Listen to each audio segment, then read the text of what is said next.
Yo, yo, yo, what up, what up? Back here on the Monthly Listeners podcast, and today we've got a guest who's been working with independent artists for 15 plus years, from Chris Webby to Mike, formerly known as Mike Stud, to V Wills and many more. He's a guitarist, videographer with a cinematography degree, manager, and an all-around independent Swiss Army knife. He's hosted podcasts with Johnny Manziel, filmed at the Playboy Mansion, and just recently, he and the rest of Stevenson Ranch team helped Mike sell out 2 back-to-back nights at the Red Rocks, all from paid community subscribers. Let's get some claps from that. We got Jon Kilmer on the podcast today. Killing me with the Playboy Mansion accolade, which is an accolade. It is an accolade. It really is. We're amongst all men here. Yeah. It's an accolade. It is an accolade. Yeah. I mean, it is, nothing's come out about it, I don't think, with all the crazy controversy lately, so I think it's still an accolade. Yeah, I mean, the RIP Playboy Mansion, by the way. They sold it a while ago. Wow. Which is, sad to see. Yeah. Mm-hmm. When did you do that? That was, probably like around 2015, I'd say, if I had to guess. So, about 11 years ago. Wow. Yeah. Damn. That's dope. Yep. Good times. Wow. Yeah. Well, shit, we're going to get straight into the rapid fire questions. So we're all going to draw a card. If you want to draw one first and then pass it. Okay. And don't show it yet. I guess it don't matter. Here you go. I shuffled them. Should be Oh, all right. fuck, I'm going to have to answer. Who answers the lowest card? Yeah, lowest card answers. Okay, it's not going to be me. Fuck. Ace is low. No, I'm just kidding. All right, what y'all got? 3. Queen. Oh, shit, we got, all right, hit it. One for one, Matt. All right, you got to answer. All right. God damn it. You want me to go first since? Yeah, go All ahead. right, I got you. Mm-hmm. Max, what is the key to independence as in reference to independent artistry? I don't know. Not selling your soul to the industry. Keep your soul. How do artists build or tap into a community? I think over a long period of time, just nurturing the community through your music, through the content, and over time, you just build that relationship, just like a friendship. Love that answer. How do you build a team when there isn't a budget to pay people? I think a big part is provide them value as well. And I don't know, just become friends with people. And then everybody will kind of just work together.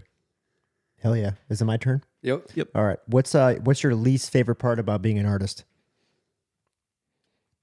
I think vanity metrics. Yeah. Good answer. What's a dream venue that you'd like to play sometime in your career? MSG. I knew he was about to say that. Yeah. Yeah, it's a magical place, man. Yeah. All right. If you could collab with any artist, who would you collab with? I think the best answer for me right now would be Russ. Hell yeah. I think we fit together well, and yeah, he's dope. Yeah. Mm-hmm. Cool. I'll go next, and I'll start with Kilmer's first since his are off the top and they're fresh. So the first one was least favorite thing of being an artist. Yeah. I think for me, it's like balancing. It's trying to balance everything where it's like, okay, how do you balance health? How do you balance, like, am I putting money away for, when I'm going to be older and like paying the bills? And do I drop all my budget on, this video and pushing this stuff now? Or do I like pace it out so that my life is more well-balanced? And figuring that out and figuring out, how to do that is very stressful sometimes. Yeah, balance is hard. Yeah. It is. Mm-hmm. Number 2 was venue. Venue. I think for me, playing at the Pyramids would be crazy, but like a real venue, Red Rocks. But I've seen artists perform at the Pyramids. Oh, like the actual like pyramids of Giza. Yeah. I've seen. I don't know if it's AI or not because I get duped all the time. But I've seen like DJ shows. Yeah, Yep. I think Russ like, performed there. I think Travis Scott too. Oh man, yeah, that'd be a fucking title. They need writer's block. Damn. Yeah. That would be wild. You guys would fit well there. Writer's block. Yeah. Tap in. Yeah. Especially that one song that starts Oh off, yeah. 10 piece. Imagine that at Facts. the Pyramids. Yeah. Wow. Tidal wave. Yeah. And then Dream collab. dream collab. My dream collab would be Ye, but Zoe would not do that. So I think I would. I think I would have to say. Do you guys fight over Kanye? Yeah, yeah, we do. I have an argument that Ye is not cancelable. Like he can't be canceled. He's had too much impact. Yeah. But Yeah, damn. So Damn. I would say Erica Badu. I don't really even know who that is. Really? Like I've Really? heard Yeah. the name, but like I haven't listened to the music. Yeah. Yeah. It's really nice. It's nice to listen to when you're with your lady and just chilling and yeah. Hell It's yeah. good stuff. Hell yeah. Yep. Okay, so do I ask now? Yeah. Okay. What is one thing you wish you knew sooner about the independent music industry? It takes a long time. Yeah. Longevity, persistence. Same answer? I'm going to go with that? Am I answering too after him? No. We'll Oh, hit- okay, we'll hit okay, Kilmer. okay. We'll Okay, hit- we'll do mine later. All right. Yeah. With what you know, is it easier What do I staying know? independent or signing a record label? Signing to a record label, sorry. With what I know, Is it easier staying independent or signing? Which is a tricky little. yeah, I don't know. I think you have to define like what easier is. If you just like, I think at this point, it's easier to stay independent if you have a vision. Because even from my understanding, at least, even when you sign to a label, like you have to create your own momentum and shit. Usually, normally they can open up, pathways. But Okay. from my understanding, What is the most common mistake you see upcoming artists make? I feel like this question comes up every episode. thinking that people are gonna love it just because it's like they think they're dope. Okay. All right. What's one thing you wish you knew sooner about the independent music industry?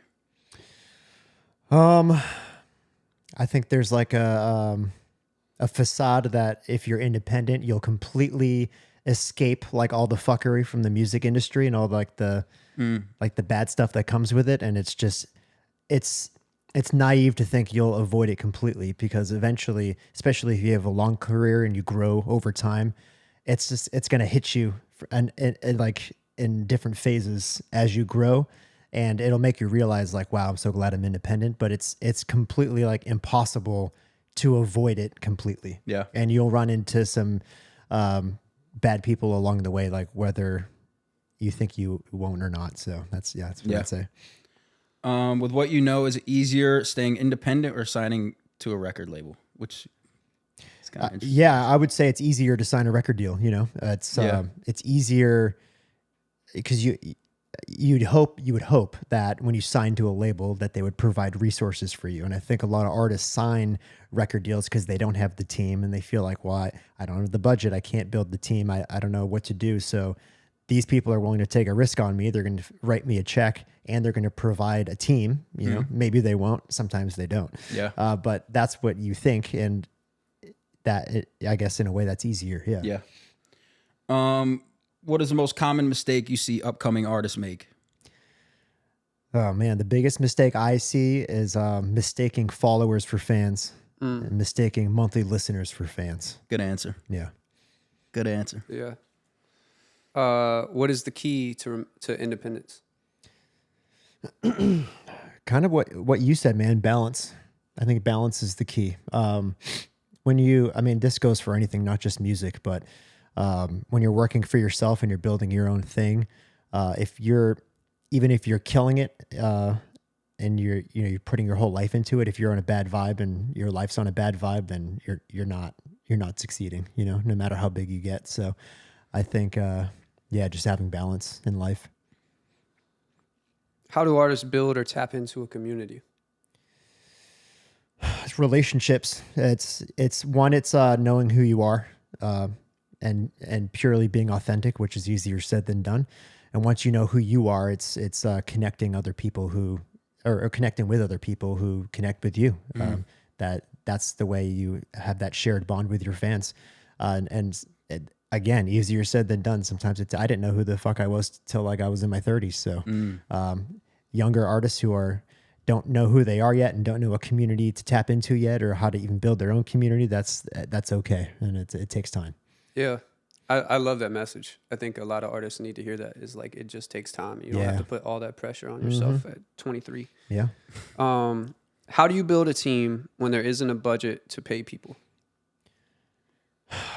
This is one of the most important things. The message I've given in the past is that you need to just try to collaborate with as many like-minded people as possible. And the way you have to think about it is you're not going to find someone that has faith in you, that aligns with you right away. Like, you're just not. It may not even be the people that are closest to you and your closest friends.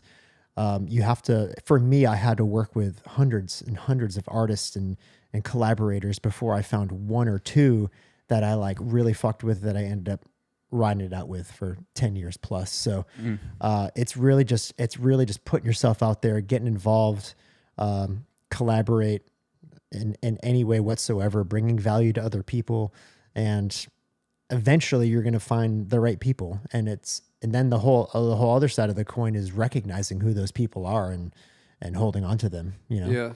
Yeah. Making sure they know they're valued and doing things to help them as well. Mm-hmm. Yeah. I just thought of something with that. Is like, I think first you have to be the team. Yeah. You have to know like what actually goes into it, and, you know, try to do those things and figure out like what you can, what you can't do, what your strengths are, what your weaknesses are. Mm-hmm. Because I could be like, oh, I want a manager, but if I have no idea what a manager does, anybody can come in and be like, this is what I'm going to do. And boom, boom, boom. And I'm going to be like, okay, I don't know. Same thing with a videographer. Same thing with, you know, anything. That's really true. I mean, just as someone who works with artists, like the number one question I ask before I even start working with them, and that I continuously ask, is, what do you want? And if you're an artist and you don't know what you want, then no one can come in and help you achieve anything, because you don't really know what you want. So that's, as an artist, like, you just need to know where you need help, where are the voids, and just like filling those spots first, you know? So, yeah, like what you said about management, it's like a manager's only goal should be to find out what the artist wants and then help them get there as fast as possible. That's pretty much it. When you ask an artist that question, are there wrong answers to you? And then are there answers that you kind of hope they're going to say? No, I mean, at the end of the day, like, I'm in the business and service of helping artists. So even if it's a goal that's not something I align with, I mean, maybe then it's not an artist I end up working with, which is fine. You know, like, people are entitled to want whatever they want. I would hope that I would work with an artist that have similar views to mine, maybe not 100%, but kind of like align with a similar vision. In which case, when that relationship does happen, usually what they want is something that I believe in and I can help them achieve. So I typically like wouldn't provide value to someone with things I don't really align with and things that I don't really know too much about, you know? Like, if someone said, I want 1 million followers on TikTok, it's like, well, I don't really know much about achieving that, because those aren't really goals within like the circles of people I work with. So I don't know if I could bring much value to you on that. But if it was something else, then I mean, yeah. So it's really about alignment. With you specifically, what would you say your strengths are? Like, your biggest strengths, and why artists choose to work with you over other people? Well, now it's experience, and like it's crazy. Like, I woke up one day and I was like, shit, I've been doing this for like 15 years. And we need that. Yeah, fuck yeah, air horns, fuck yeah, dude. It's kind of low, but it's okay. Yeah, I'm gonna hit that a few times throughout this conversation. Nowadays it's experience, which, like, I'm so grateful that I've, you know, gotten to do this for as long as I have, which it's incredible. Back in the day when I first started, I had such curiosity to just learn different things, and I went to school for videography, but like, I always was making music my entire life. I was playing guitar and playing piano and writing songs, and I was just so obsessed with everything creative. So by the time it came to collaborating with artists, it's like, oh shit, like, this dude can literally like engineer my songs. He can produce the beats. He can shoot the music video. I was damn near a fucking hype man for a little while too. Like I was Open for Mac Miller. I did open for Mac Miller. He did his research. That is insane. in Boston in the Middle East. Like one of the artists I worked with, he's like, hey man, like do you want to be the hype man for my show? I'm opening for Mac Miller. I was like, fuck yeah, bet, let's go. So like just like being able to provide all that value, and even the early days of working with Mike. I mean, just when you're an artist and you're just starting out, you don't have a ton of money, and you could just work with one guy that can do like 80% of the stuff, like pretty good. I think that's like one of the most valuable things when you're collaborating with someone. In the beginning, were you guys in-house the whole time? With everything? In-house in which way? Like from a music and film and content production perspective. engineering. Yeah, no, it's I wouldn't say I produced with Mike a lot. Like it was kind of a little bit here and there. I was engineering a lot, and I was obviously doing all the videography. For most of the videography, there were some other people that came and helped here and there, but from a production like beat standpoint, he had other producers, so it wasn't just me.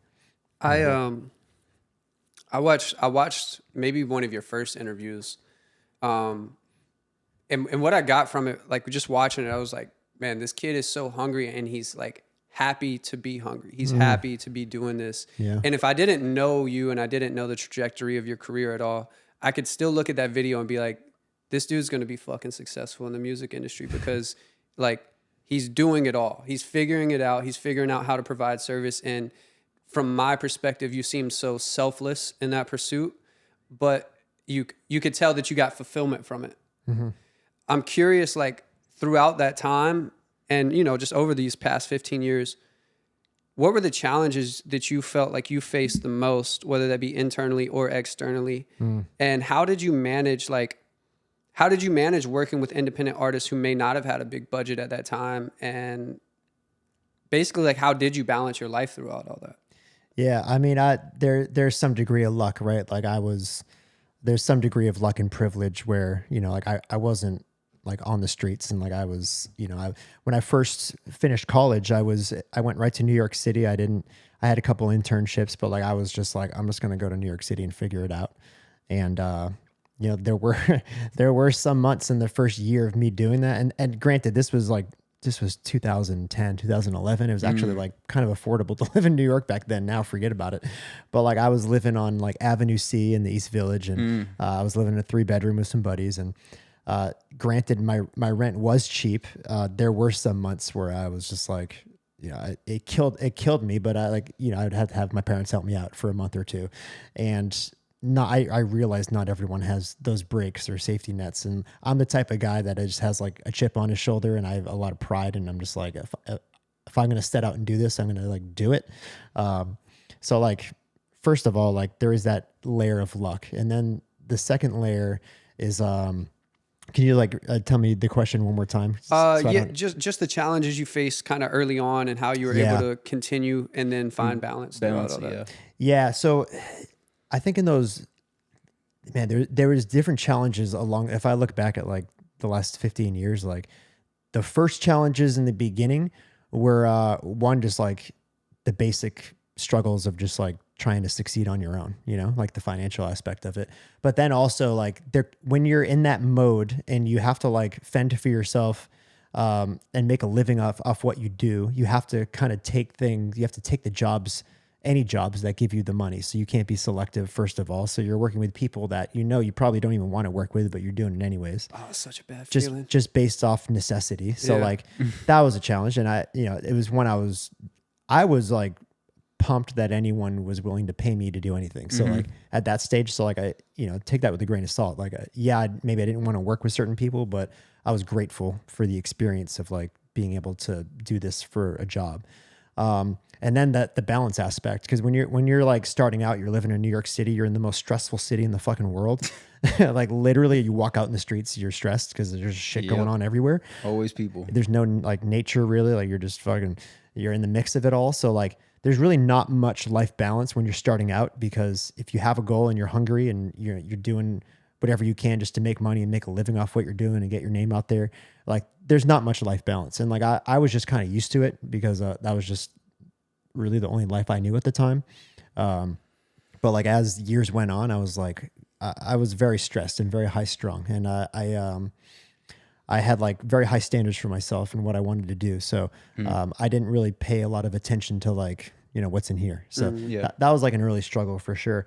And then as things started to like really pick up, I'm working with Mike and, we're starting to see a lot of success. Then the next struggle was just living like a complete life of debauchery. And as fun as it was, we lived a very extreme lifestyle for a very long time. And that type of stuff really catches up to you. And you really just start to fucking destroy your body and your mind and your soul. And in the moment, it's all hunky dory, and you're like, "This is great." And if I were to go back, I wouldn't change a damn thing. But those challenges for that period of time was just like treating myself basically like garbage, and just like not really doing any type of spiritual work whatsoever. It's just really just about letting the good times roll. And then now I would say the struggles now, I've kind of gotten over the hump, I'd like to think, but like just the growing pains of becoming an adult and kind of like becoming a man in a way. You live that extreme lifestyle for like a decade, and you kind of come through the other side of it, and you realize how much it's kind of fucked you up in a way, in a lot of different ways. And then just starting to like spiritually awaken a little bit and start to have some type of reflection and acknowledgement for like who you are as a person and who you want to be. And those growing pains are hard. And I had a couple really hard years, especially like right when I moved to Nashville. It was like fuck, man, like like what have I done? Like this is like, it's crazy. Wow. And just kind of overcoming that hump and just like becoming like the man you want to be. Like that was a really big struggle for me. And honestly now, like this is the most like together I've ever been. And like that's awesome. Yeah. I wouldn't say like struggles now are like so minimal compared to, all the ones from the past. So I'm happy to say that. Got that foundation. Yeah. In the beginning, when you were trying to like find anything that you could do, where did you get the confidence that you could do all of it? Was it kind of delusional and you were just kind of fucking going out there? And no, I wouldn't say it was delusional. Like I think I spent so much time on my craft. Like I was lucky in the sense that when I was like growing up in school, my school had like these art programs for like music and for like video production and stuff, which was like especially the video stuff back then. It just wasn't very like accessible back then, like it is now, to have like video equipment and editing software and stuff. Like it was very like rare back then. So like I had so much time spent on my craft. So like by the time I'm like graduated, I'm 22, 23, like I'm already like 5, 6, 7 years deep into doing a lot of this shit. Yeah. So by no means an expert, but like not, you know what you're doing. Yeah. Not a novice. So like I knew my product was good.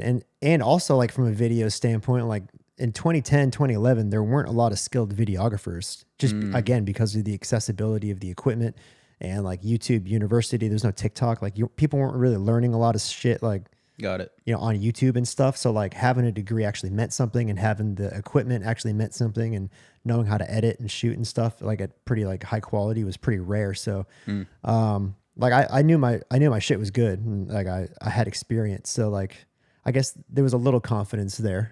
And then as I started to work with more people, and as like, some of the product, like some of the videos and songs started to like get some notoriety, it's like that even brought even more confidence. It's like, people actually give a shit. So that helped a lot too. Yeah. Confidence came from the reps. Yeah, exactly. Yeah. Mm-hmm. Yeah. If you were starting like with an artist right now from scratch, let's say you didn't have everything else you had going on, and you were putting 100% focus into this artist, and maybe they had, let's say the music was good, they had a decent amount of music. What would be your focus steps? Like what would be your first things that you would focus on? Well, yeah, like I said before, it's like just asking them what they want. Like what's your goal? Like, is your goal to make $5,000 a month so you can make a living off this, so you don't have to have a side job? Let's say that's the goal. Yeah. So like, I mean, I have to like, obviously like I firmly believe in where the future of the music industry is headed. That's why I work with the company Grouped and the artist community, and just like these direct to consumer community online platforms. Like I firmly believe in that business model because like I think that's where the industry's headed. I think it's important to own your fans' data and be able to reach them in ulterior ways outside of social media. So it's really just like it's building that type of foundation and just really focusing on the fan journey and the fan funnel. And I think all steps are necessary. Social media is necessary. I'm not going to bash social media as, you know, shitty as it can be sometimes and monotonous and hard it can be. Like that's the top of the funnel, and like discovery is very important. But then I think it's just like helping artists understand. I would help this artist understand like what that full funnel looks like and how to properly divide your time between every step of the funnel of bringing a fan in through discovery and then bringing them in and getting their email and bringing them into a community where you can, you know, give them more outside of the music and show your personality a little more and be able to like reach them like a lot easier. And then the very bottom of the funnel is like the full monetization of getting them to come to a show, buy merch, you know, subscribe to a monthly subscription or whatever that is. Paying attention to like every one of those steps, which I think a lot of artists are dropping the ball and like they're very hyper focused up here On the awareness. on the discovery. Oh, discovery. Yeah. Very, very hyper like into that. And I think when you sink 90% of your energy into that, you're really missing the steps down here. And then when you want to go do a show or something, and even if you have hundreds of thousands of followers, you want to do a show, well, you haven't focused on this part of the funnel. So people aren't coming out to the shows because you haven't been like further nurturing those fans. So really it's just, it's the balance of every step of the fan journey, which I think is important, that's the advice I would give. It's kind of like if a MMA fighter just like worked their arms out all the time and they had the biggest arms in the fucking, Yeah. So what, you said like you would help them prioritize the amount of time that they spent on each part of the fan journey. Mm-hmm. If you know, for an upcoming artist, let's say for Max or for Writer's Block, how much time, like out of 100%, what do you think is the right amount of time to give to each of those? Whew, I need this question. Yeah, that's a good question, man.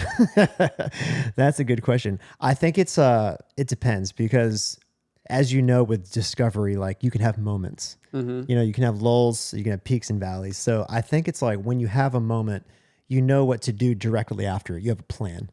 So like you might be spending for like a few weeks just on the discovery phase and like you're just waiting for something to take off or even like mildly take off. And then when you finally do have a moment and like one clip starts to do well, whether, you know, on TikTok or whatever, it's like, okay, I've captured all of these people. Like, what do I do with it now? Then I think it's time to shift focus a little bit strategically and saying like, okay, like I had this moment 24 hours later. Now I can shift my focus on this and I can like move them across the finish line to this next phase. So I think it depends, you know, like you can have seasons of one thing versus the other. I don't think it's like every day I wake up and have to segment it by the hour. I think it just kind of depends on the ebbs and flows of what's happening in your career, you know? And like, we've seen it. I mean, with Mike and this Red Rocks thing, like we've seen it where, you know, there are moments in a career that you can capitalize on. And that's why like we announced one show in the US and like, this is the only show we're doing in the US of all of 2026. If you want to come to it, we're giving first access to our community members. So it's like, that's a good time to put a lot of focus into your online community and capturing data and all that type of stuff, because but there's a very high demand for this one thing. So it's just paying attention to those ebbs and flows. I want to ask about the Red Rock thing real quick. Yeah, that's, I want to take 1 second. That's fucking incredible. Yeah, it is. Back-to-back nights at the Red Rocks, all from paid community subscribers. Yeah. That's fucking insane. Getting chills. Yeah. Like that's like, that's like the nuts. peak of independence. Yeah, it is. For us anyways, it's our peak, you know, it's, I like the one thing I want to say on it is like, especially in the last like 2-3 years, we started to do these bigger venues. You know, Mike started to do these amphitheaters and shows have been creeping into like 3, 4, 5, 6,000 people. And, I get the privilege of when I film these shows with him and I'm capturing it. Like anytime he walks out on the stage for the first time for a concert, I am 10 steps behind with my camera and I'm just capturing him walking out, and I get the view of like him and then all the fucking people that are in the crowd. And I've done that since the first day we started doing shows, when there was 50 people in a bar, that's a third full. And then now this, one thing that I would like wish for any artist to experience is like taking that long road and knowing that when you walk out and you see those moments and knowing you earned each and every one of those people, you earned them. It wasn't because someone spent $1 million to get your record on radio. It wasn't, from these outside forces. It was just you, and you earned all those people, and experiencing that and like watching the growth and having like the view. I get a better view than him, honestly, because like I get to like I'm literally like watching the movie. You know? Wow. I'm watching it, and I've watched it unfold. And like I wish everyone could experience that, because it's meaningful and it's emotional. Like I can't speak for Mike, but like some of these shows I've walked out, especially the Boston one, which is like a hometown show for us. You walk out and there's 5,000 people out there, and you're like, fuck, dude. Like I remember like 12 years ago, like we'd walk out into like some Irish pub and we'd perform for 200 people, and wow. And then now it's like all this time later, this venue that's like 10 minutes from where I grew up and my parents live, it's like we're doing this, and like I get to watch all that. It's incredible, man. Surreal. It's really surreal. Yeah. I want to ask about like what goes into the film side of that, because I'm just trying to think about like the storage and like the filming and how many cameras you have. Like what For shows? for like you're setting up for like a Red Rocks. Like how does that even happen? I'll dive into like our past tour, because like this is we like really stepped up our visuals, because obviously like this is we're more towards the end than the beginning, and we achieved these heights that we're just so proud of, so we want to capture it properly. Yeah.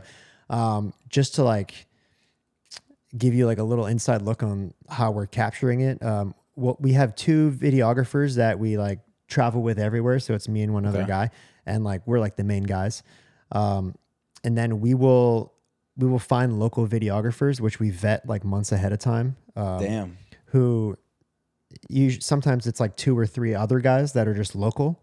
And so that's 5 cameras total right there. And then there's at the venue, we'll like also hire a front of house camera. So that's like the big, like, Wow. like the big broadcast style camera that like you see kind of like at front of house in the middle of the crowd shooting the artist like head on. We'll hire one of those guys as well. And then occasionally we'll get like a drone as well on top of that. So like Awesome. we're always looking at around like 7 to 8-ish camera angles. Wow. Every show, all like, very high quality cameras and stuff like that. And at the end of every show, like we've gotten it down to a science, but it took a while of like making sure, well, one, like when you get to the venue, having those team meetings and making sure like these 3 new guys that are just, coming in, the local guys like know what they're doing, giving them the walkthroughs and showing like, where we want the angles and stuff like that. And the drone operator, like, don't kill Mike, don't crash it into his head. And then at the end of the show is like actually like backing up all that footage. Oh my gosh. Where it's That storage expense gotta be crazy. My gosh. it's between 500 gigs and a terabyte every night. And like we've had some 1 terabyte nights of footage for one show. And Wow. and then Mike has the nerve to tell me to like upload it to Dropbox the next day. I'm like, do you have any idea how long it takes to upload a terabyte of footage? It takes a week.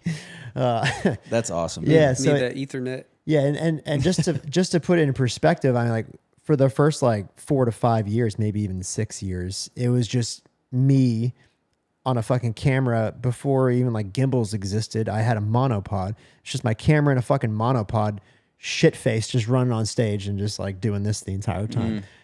Like, and then eventually going up to me being like an actual like TV showrunner, like basically a TV showrunner managing That's 7 or 8 different cameras, like while I'm on stage. And the other aspect, which like I've had to get used to, is my camera on stage also has like a wireless receiver on it. So like those, like the LED screen that's behind him, and then like on the side of the stage, like those, I forget what they're called, but just like those monitors. Yep. I'm part of like the live stream feed as well. So, whereas I used to be able to like take breaks on like slower songs and stuff and catch my breath, now it's like I'm part of the live feed, so I got to be up there Got that recording. endurance. And again, Mike has the nerve to have a 2 hour and 15-minute set, and I'm getting old. I'm on the wrong side of 30, and I'm up there with my camera and this fucking big ass wireless receiver, and my body was just decomposing by the end of the tour. So wow, it became very much like a hard job, but also like a great job. I can imagine. Yeah. One thing I noticed with y'all shows is it like really is like a familial experience, and in some ways, obviously, music very different, but in some ways, like it's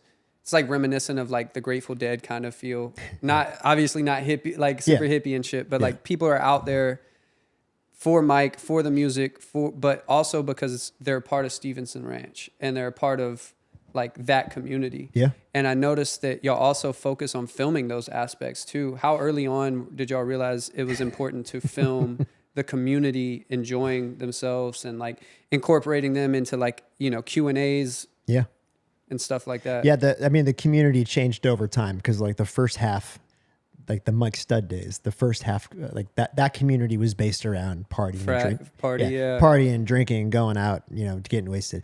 But we captured it, and we were. And when I say familial, I didn't necessarily mean like. I mean, now there's like obviously like people bring their kids and stuff, but I didn't necessarily mean like it's like full families and stuff. I just meant the energy between people. Yeah, no, I know what you mean, and like honestly, like I don't know why we started doing it. I don't know whose idea it was.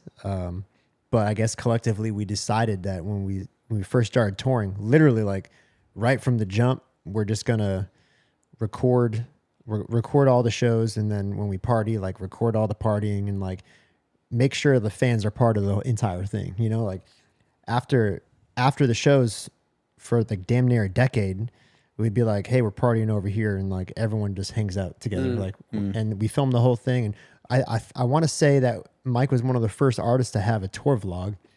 I know like Wiz Khalifa's was really popular at the time when we started it, but like outside of that, like I can't think of another one that was like at the size of ours when we did this series called Touring's Boring. And I think we just got lucky where like I came out to film the first tour, and like we had no plan. It was just like, just turn the camera on. Like, we don't know what we're doing. We never done shows before. And then like, we're filming, like, we're just showing like the honest truth of what's happening. Like, we don't know what we're doing. Like our tour manager is also our DJ, and he lost the car keys and he didn't get the money at the end of the night, and he got too drunk, so he can't drive us back to the hotel. And then like everyone's going off and getting lost and going to bars and bar hopping and chilling with the fans. And like, we're just like, after like the first couple shows, like we're looking at the footage, we're like, what do we do with this now? Damn. And then we thought it'd be funny. It's like, oh, let's just do some like sarcastic interviews like The Office or whatever, and like post up against the wall and just talk about the night in like a really funny, sarcastic way. And then we did these interviews, and then we spliced it with the, the footage from the night before.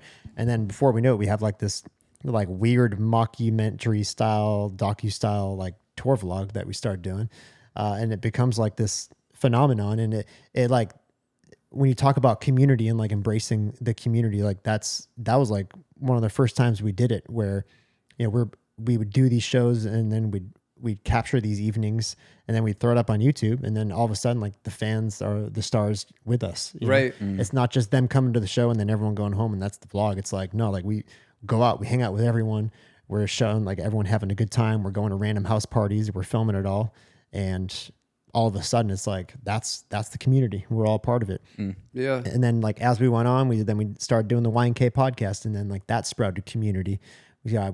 Where like the fans started getting involved with that. And we would, like have fans like ask questions and stuff like that. And like, they'd be a part of it, and they get to know us a little more. And then like you said, like the shows got bigger. We started doing the Q&As. So like, we've always involved the fans. And I think that's what's created the community and strengthened it even more. Is like, we just like, one, we were transparent about who we were, and we showed a lot of ourselves. Like there's just hundreds and hundreds of hours of ourselves on the internet, of just like through podcasts and vlogs and whatever.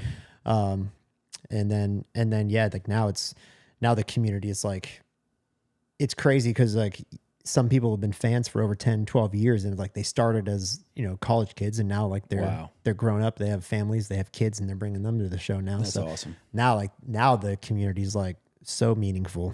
Yeah. So meaningful because of the longevity and people that just rocked with us for so long. So it's really cool. Legacy. Yeah.